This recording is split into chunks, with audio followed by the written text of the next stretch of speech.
Astro AWANI sat down and spoke with Farid Zakaria, the host of CNN's Farid Zakaria GPS. He has been described as one of the more influential foreign policy commentator.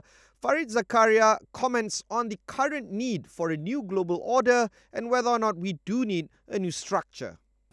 Look, I think that is the great challenge of our time, that capitalism has been hyper-productive in this last 20 or 30 years. Think of globalization, think of the information revolution, think of the incredible advances. But that productivity has come with very, very unequal distribution.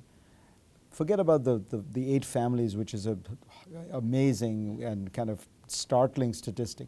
But the more fundamental problem is, everywhere in the world, capital is being rewarded and labor is not. So if you have capital, you are going to do much better than if you are simply working through labor. And yet, we have political systems that throughout the world tax labor much more than they tax capital. Right. Think about it. If our fundamental problem is that capital is making too much and labor is making too little of the economic pie, our solution right now is to tax capital gains at 15% and income at 40%.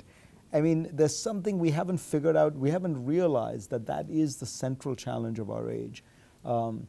It's not only an economic phenomenon. I think that there's an associated issue, which is when you have that kind of radical inequality, you need to think about how to create a sense of community and belonging, because otherwise what's happening is people just feel totally alienated, and that is where the anti-elitism comes from. That's where the attacks on the elites, the attacks on all the system, the established institutions, because people feel totally alienated.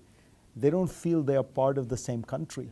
And in some very real sense, they're not part of the same country.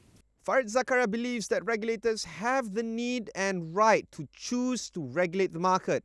But with technology advances becoming so fast right now, can regulators keep up to date with the various rules and regulations needed? We asked Farid Zakaria the question of how can the regulators improve their job.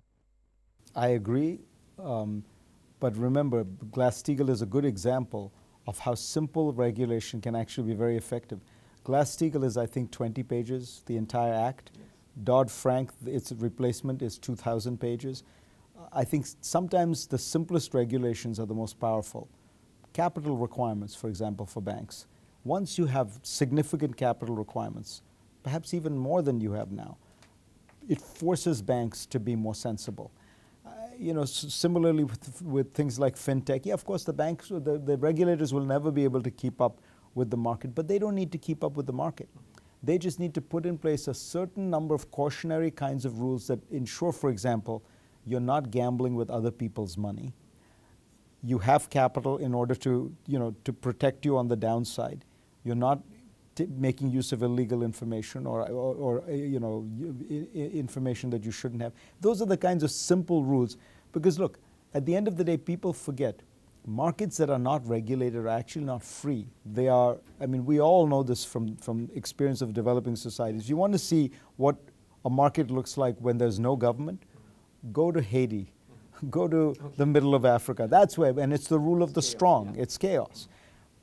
Markets are a product of government regulation. The free market is a product of government regulation. Produced in Northern Europe in the 15th century to start with, spread in other places. I think the whole idea that you can have markets without regulation is a fantasy. And the last financial crisis is only one illustration of it. The key is to have simple, sensible regulations that simply ensure that people's interests are aligned and they're not acting illegally.